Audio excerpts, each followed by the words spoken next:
Good morning, everyone. Thank you for joining our Facebook Live webinar dealing with the topic of child custody and child maintenance, live Q&A, whereby you can pose a question on the Facebook Live platform.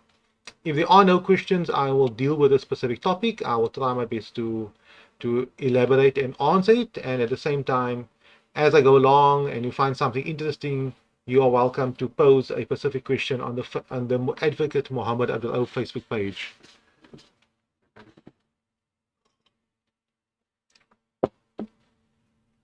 I've been seeing a lot of complaints coming to my desk regarding people not adhering to maintenance orders, and the excuse is that COVID-19 or the lockdown has affected the ability to pay child maintenance. So I'll start with child maintenance because I'm trying to promote tomorrow's webinar. However, we can touch on the issue regarding child custody as well, and I will touch on it a bit later if there are no questions regarding this topic.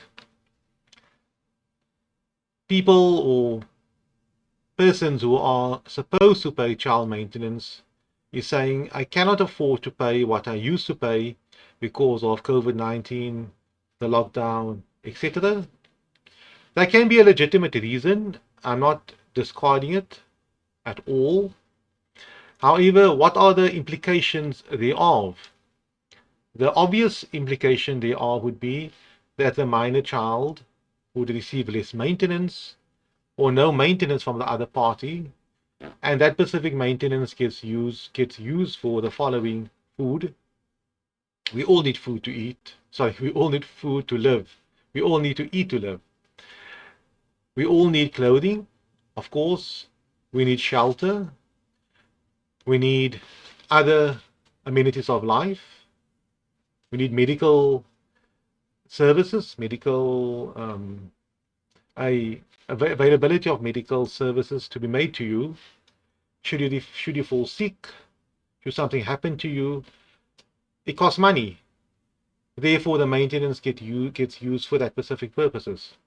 So if I understand the dilemma the person has, where the person approaches me and says, the other party is requesting for me to pay maintenance as I used to pay. However, I can no longer afford to pay it because of COVID-19. I lost my job or I have less work available. He's in essence saying that he or she is in essence saying that the line or the supply for food and clothing will have to be cut or be lessened. And it affects a minor child drastically. And that concerns me. The problem we have is that the primary caregiver of the minor child bears the brunt of that.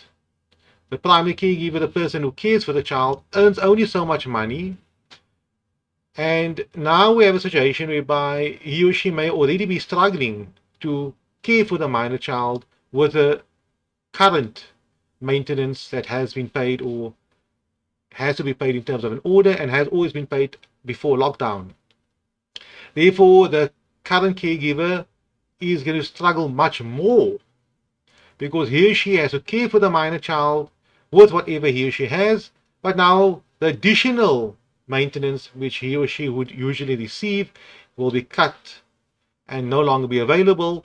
And the minor child will be looking at this primary caregiver and say, Mommy or Daddy, but let's say Mommy for now, I am hungry, I require medicine, I require clothes, I want to purchase this, I require this for school. But then the mother must say, sorry, my child, I cannot provide you with as much food as you want, as much clothes as you need, as whatever educational requirements you need, and medicine which you require, because the money has to be now used for the rental, and your father or your mother is no longer paying maintenance, so therefore cannot be paid. So that's the reality of parties not paying child maintenance. Many people think the child maintenance gets used by the other party. Then my question is, how does a child eat? How does a child survive? It doesn't make sense to me. The other party who obtains the child maintenance might use that child maintenance for himself in the sense of it goes to pay towards the car, but on the flip side, he uses his own money to pay for the food the clothing, the education, and so on. It doesn't specifically mean that if somebody pays you child maintenance of, let's say, 1,000 rand per month, that money must now specifically be used for the food, clothing, and the other party cannot use it to pay the car, and use his or her own money to pay for the food and clothing. It just equals out. It just cancels each other out. So the long and the short of it, both parents have a legal obligation to maintain their minor children. And maintenance refers to food, clothing, accommodation, medical expenditure, etc. If you are saying, I do not want to or cannot afford to pay, you are ultimately saying that the minor child will have less food to eat, less clothing to wear, and less money for his medical needs, educational needs, etc. I'm repeating this a lot. But, however, I still want to spend time with this minor child. I still want to have fun with the minor child. But the problems that comes about of not paying child maintenance, the primary caregiver has to deal with it. He or she has to deal with it. But not me. I'm just paying less. Let the mother deal with that. And at the same time, I would still want to exercise my parental rights and responsibilities. So those are the evils of not paying child maintenance. So let's unpack it further. If you truly cannot afford to pay child maintenance, and you've tried your best to get a better work, to get a job, and nothing is possible, then obviously I cannot take it any further. Then I would advise the client, you need to look beyond that. Maybe claim maintenance from the father's parents. When someone cannot afford to pay child maintenance, we're not only referring to the scenario whereby he lost his or her job. We are looking at the scenario where the person has no assets even to sell. So if you're saying I lost my job, that's a factual thing. However, do you have a cell phone? Your cell phone, you might say, I need my cell phone to phone around. That's fine. We all need a cell phone. It became a necessity nowadays for you to have a cell phone. 20 years ago, it wasn't a necessity. But if a cell phone costs 5,000 rand, second hand, whatever the case may be, sell it for the 5,000 rand, and buy a cheap cell phone of a few hundred rand that has WhatsApp on it, and the necessary requirements to be in communication with other people, and use the balance thereof, the balance of the 4,000, and pay it at child maintenance. If the child maintenance amount is 1,000 rand per month, then stagger it out. If you have expensive clothing, a nice leather jacket, a nice suit, which is not a necessity. If it's work clothing, there's something else. If you need a nice outfit to go to work and apply for jobs, that's something else. But if you have nice clothing, nice shoes, which you can sell, they're still in good condition, then sell it. That should obviously be used as child maintenance. If you have a car that let's say you own a car and it's worth X amount of money, but your child requires the food, the clothing, the medical services, the medicine, the textbooks, and so on, then sell the car. Uber around so long until at some point you get yourself back on your feet and you buy another car. But the car needs to be sold so that your child will have food. I do not understand how can someone drive a car with something and at the end of the day his child is at home hungry. That doesn't make sense to me. There's something wrong with you. Sell the car. If it cannot be sold because of finance and so on, then maybe cancel the finance. You have to be creative here, and you have to look after what is best for the minor child. Then sell the car. The child requires food. My motto, and I'll continue with this, is that if you pay your child maintenance, you do what you have to do, and so on, and at the same time you drive a wonderful flashy car, you live in a nice apartment at the beachfront, that is fine. I have no problem with that. I almost probably can't visit you. However, if you live a certain lifestyle and you're neglecting your maintenance obligations, then I have no respect for someone like that, and that person needs to be brought to task. He or she needs to be brought to court, and the court needs to sort him or her out. But as I said now, as long as you pay your child maintenance, do what you have to do, then I am happy for you. But if you do not do that, there are issues involved. So let's go back to the assets. I see a question and I will deal with the question shortly. Let's go back to the assets. You are saying I lost my job. I cannot afford to pay child maintenance. You can only truly say you cannot afford to pay child maintenance if you have no additional assets. But at the same time, I would like to put this out there. And keep in mind that your maintenance gets used for food and clothing, accommodation, medical needs, educational needs, etc. That's what your maintenance gets used for. If you don't pay maintenance, the child won't have any of that. So let's move on. We look at your assets. Do you have assets? Sell those assets. That is what you must do. Simple thing. If someone runs a business and you got into some type of debt or into some type of problems or you owe anybody money, what happens? The court comes here and the court sells your assets because you have an obligation to pay the other party.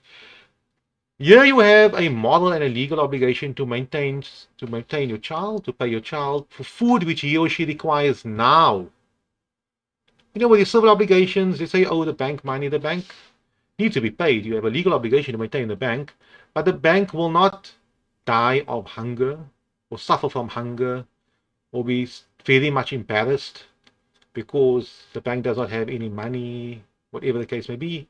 No, your child will be.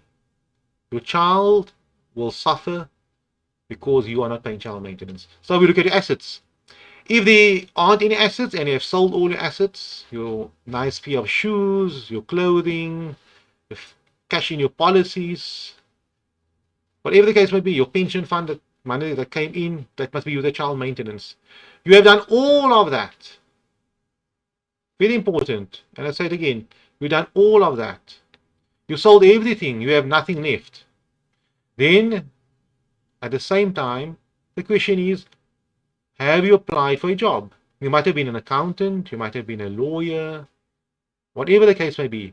Now, is this a time for you to be, proud and, in the sense of, why should I apply for a job? I earned X amount of money whilst, a few years ago, or before this lockdown, before I lost my job, I earned a lot of money, and I will not work again until I earn so much money again.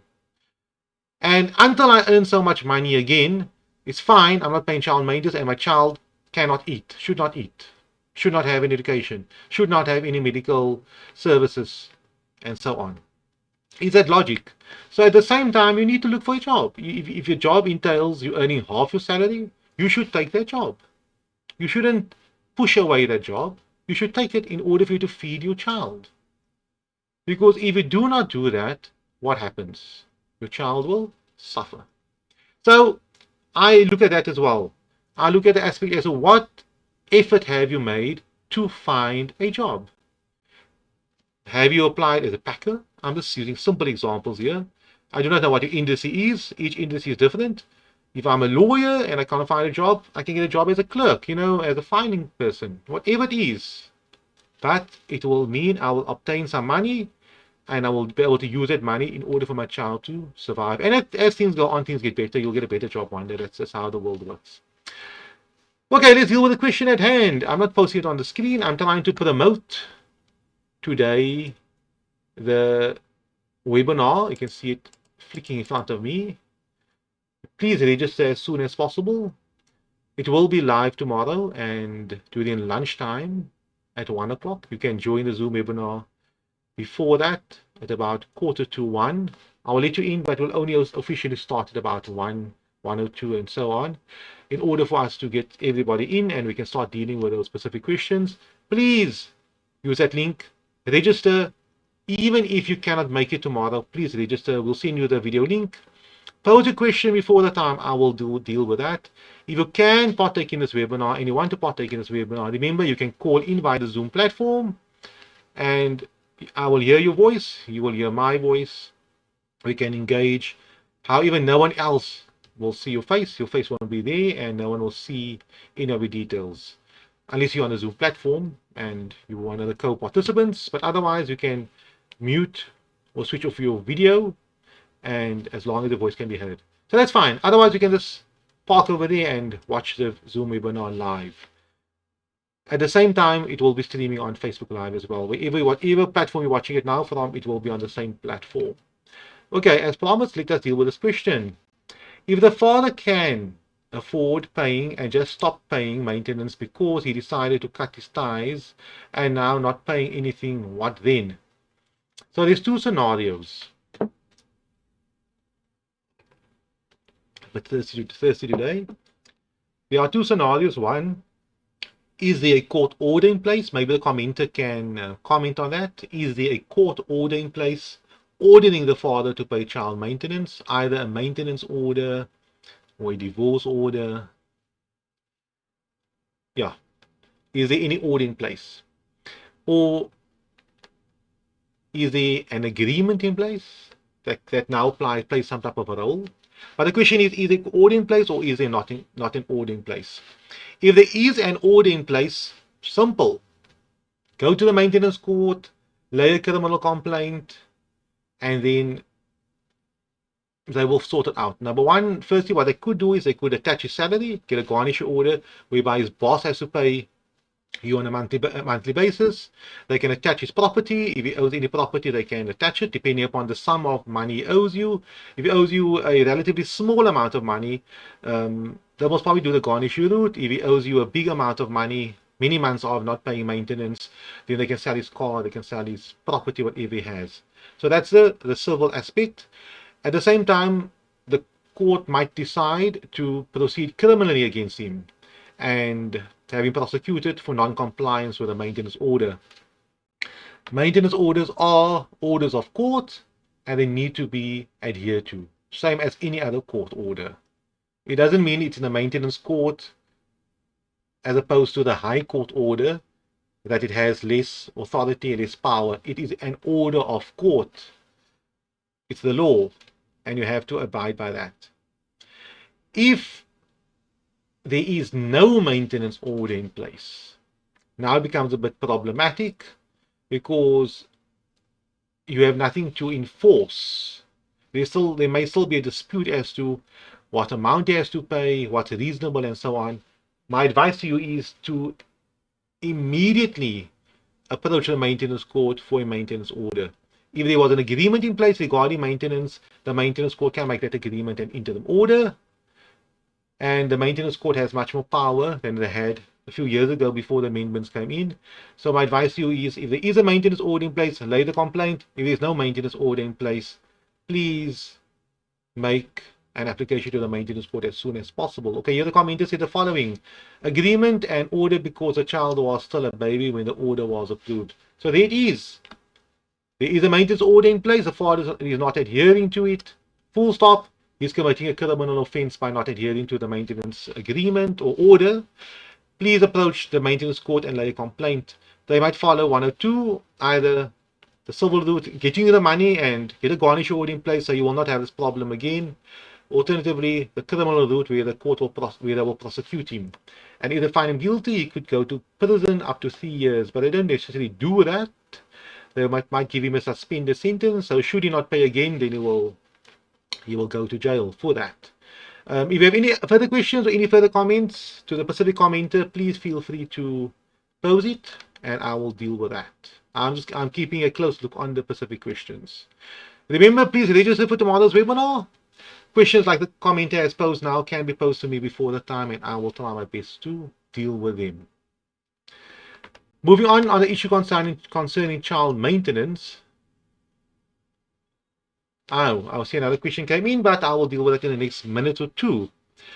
So, if you concluded that you, the person who has to pay the child maintenance, have some assets available to feed my child, to clothe your child, etc., then do that. Sell the assets, sell the cell phone, sell the nice watches, sell whatever you have, the nice caps, whatever people have these days, motorbike, bicycle, I do not know.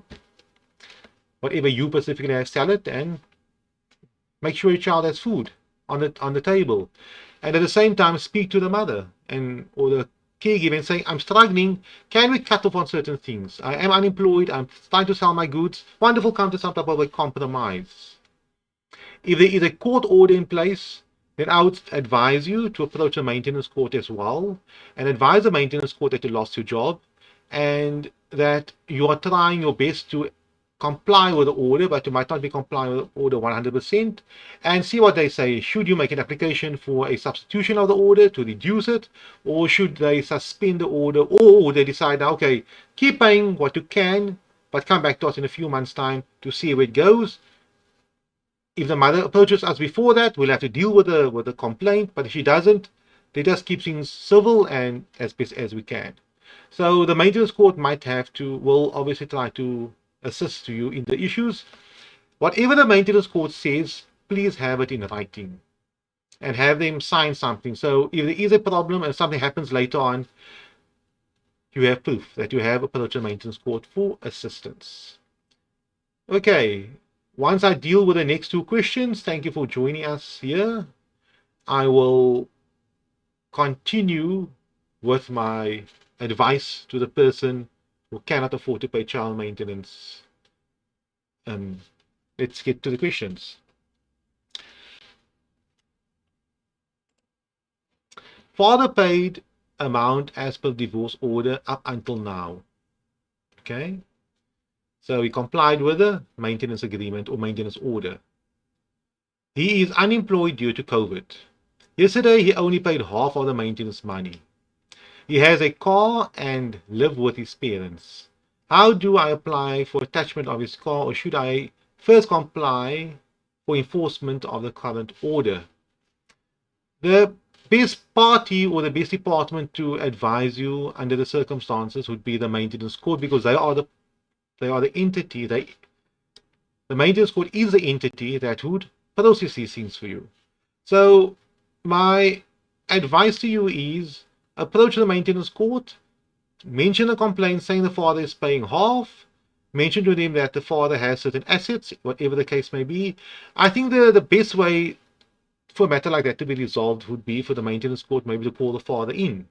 But if that is not an option, and there is nothing necessary, there's no employer, there's no garnish order, the only thing that the father has is assets, then the most simplistic way would be for the father to sell the assets and not necessarily to get the court involved in enforcing it, which can take many months, and also could be possibly costly because the sheriff will have to get the car might be on HP, and all those specific complications that we may have. So under those circumstances, I would say it might be a better idea to have the father criminally charged for non-complying with the maintenance order, and let the criminal court deal with the specific issue. It might be much quicker, much faster, because if someone is being charged criminally, he or she might decide, now look at here, let me make an alternative plan here, because I do not want to be an accused in a criminal case, to stand in the dock and with other alleged criminals, etc. The civil route is useful, always useful, but if someone is maybe employed, you garnish his salary.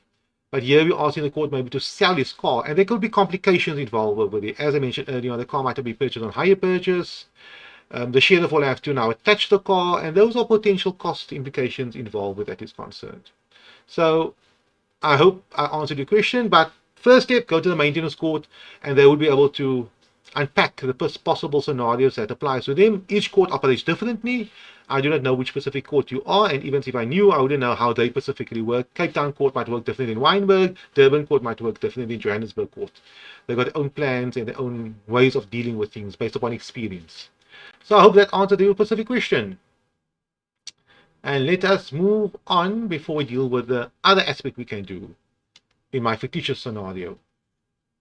And while you're waiting for me to read this question, please register for the webinar.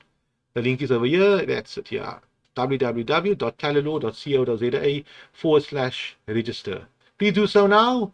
There is a capacity of 100 registrants, not necessarily 100 people that has to watch the video live or partake in it. Okay. The last question I received. I, of course, welcome any other questions as well. I have an internal protection order and the father in 2008, and the child is now 12 years old, and the father has taken the child away from me now. Can I take the old order and asked the SAPs to escort me to the father's house to see if she is still with him, as he has taken her away. There was no maintenance order or visitation put in place. So I read it verbatim. Let me try to understand this. So there's a interim visitation order and the father in 2008. So the interim visitation order was granted in 2008. That's many, many years ago. So I think that interim visitation order would have lapsed, because on an interim visitation order, there's always a return date. It's never interim indefinitely. A final order stays final indefinitely. And the return dates are usually a few months later, sometimes sooner, but not more than 10 years, or in this case, 13 years later. So I think the interim visitation order just fell away. And the child is now 12 years old, and the father has taken the child away from me. Now, can I take the old order? I think the interpretation order is out of the picture, so that he cannot do. And also, SAPs to escort me to the father's house to see if she is still with him, and he had taken her away. There was no maintenance order visitation put in place. So it seems to me the father took the child away. There used to be a domestic violence dispute in 2008, but the father took the child away. The Pacific mother wants to know here, can I take this old interim visitation order to the father, to the police, for them to escort the mother to the father to see the child is still there? I don't think that will help you much. If you want to know if the child is still with the father, I would say either contact the father. If they cannot work because of the issues involved, contact maybe a social worker. Get a social worker to try to assist you in resolving this issue. Maybe a local social worker, or maybe approach a children's court as well, and say, tell the children's court, I never had contact with my child for many years. The father took the child away. I would like to have contact again with the child. Please assist us. Maybe the children's court would be a better option under these circumstances. I hope I assist you with that specific question. If I have not, please comment further, and I'll see if I can assist you further. I'll try my best. I have another question. Let's deal with that. Hi, advocate. I share 50-50 contact and care for our minor. I am currently paying school fees directly to the school, but his lawyer insists ex-husband is paying, and I must pay half medical aid and half school fees to him. Can I insist he pays medical aid and I continue paying school fees in my response to the lawyer? You can request anything from the lawyer. You're welcome to ask that. But at the end of the day is there shouldn't be these type of disputes. If these things should have been resolved at the maintenance court, and if the maintenance order says you pay school fees, or you pay half the school fees, or you pay this, you pay that, that is it. Life must go on. If the parties can't come to an agreement after that, if one party sends a lawyer's letter saying we prefer the following to happen, yes, you are welcome to come with a counter. But if that counter doesn't work, if the other party doesn't accept it, this matter will have to go back to the maintenance court. So the question is, as you posed here, can I insist he pays medical aid and I continue paying school fees in my response to the lawyer's letter? You're welcome to request that. You're welcome to insist that you do that. But if you guys cannot come to an agreement regarding that, this matter must go to the maintenance court to resolve it. That's the long and the short of this matter. I hope I answered that question to you. The same way the other party, they can insist that you pay for everything, but it doesn't mean you want to pay that or you will pay that. And you can insist for them to pay everything, although that's not the issue. Oh, I see here there's no maintenance order in place. You guys need to resolve that matter in the maintenance court. So this is what's happening here is one party believes through his lawyer that this is the best way to resolve the scenario, this issue regarding care and contact. The other party believes that is the best way to resolve it, like yourself. You guys cannot come to an agreement. You can insist, they can insist. If you guys meet on the same platform and come to an agreement, wonderful. If you cannot, you guys have to go to the maintenance court. That's my advice to you. Okay, I see another comment regarding the question early on, where there's an old interim protection order. The further comment is that he has stopped her from school as well. I would say get a social worker on board to look into this matter, social welfare. Alternatively, go to the children's court and look into this matter. You are welcome. And let's go further. Thank you. Yes, you answered me. Wonderful. The last question regarding the 50-50 care and the so-called issue regarding child maintenance has been, the commenter is happy with that. And if you have any additional questions, please feel free to pose it. But I think if I don't receive any questions in the next 2 minutes time, we can call this webinar a day. I have, in summary, dealt with the scenario, the importance of parents to pay child maintenance, and if you have lost your job, to look at alternatives, for example, selling your property, applying for a job that pays much less, but your child will have food on the table, etc. And lastly, if that does not work, then you need to approach your parents. Then the parent who has to pay child maintenance has to approach his or her parents and say, you know, mom, dad, your grandchild doesn't have any food, you guys have some money, please assist, because I have a legal obligation to maintain as well. But that's a discussion for another day. I see no additional questions. I see a thank you as well. You're welcome. Everybody, you're welcome. Thank you for your time. Thank you for your efforts. And I hope you are registering now for the webinar for tomorrow. Oh, I see another question that came in, and I will do justice to that question. Let me deal with that quickly. I've been separated from my husband 12 years. In the 12 years, my child has been living in my care, and I have fully taken care of her by myself with no help from the father. A few days ago, he was being disobedient, and we agreed for him to come and speak to her, but he has taken her away from that day on. We tried to call him, but till today, I think until today, no response from him. It's been 2 weeks now. That he is holding the child away. I would advise you to go to the police station and lay a complaint of abduction. I mean, clearly this person abducted your child. I mean, if he wasn't involved in the child's life for 12 years, and now he took the child away without your consent, and you don't know where the child is, that's a clearly case of abduction, and I would actually go to the police station regarding that, and they must investigate where is the child. Something could have happened to the child. That's my quick answer based upon what you've mentioned over here. I cannot think of anything else. I'll say go to court. They don't know. We don't know where the father is. So what can the court do? The police might have to get involved over here. It's a very sad situation. It's very important that parents know where the children are if they are in the care of the other parent.